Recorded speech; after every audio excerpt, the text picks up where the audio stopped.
Gumpay na buy-bust operation ang isinagawa ng pinagsamang puwersa ng Catanduanes Police Provincial Office, Provincial Intelligence Unit at Caramoran Municipal Police Station dakong alas 10 ng umaga nito lamang ika-4 ng Nobyembre taong kasalukuyan. Sa operasyon na isinagawa sa koordinasyon ng Philippine Drug Enforcement Agency Regional Office 5, naaresto ang isang individual na sangkot umano sa illegal na droga.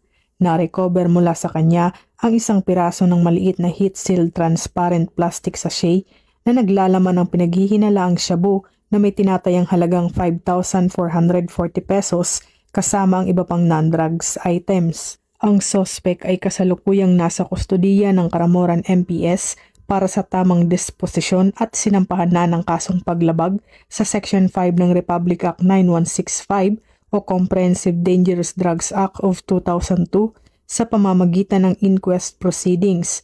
Patuloy ang PNP sa mahigpit na kampanya laban sa iligal na droga upang mapanatili ang kapayapaan at kaayusan sa lalawigan ng Catanduanes.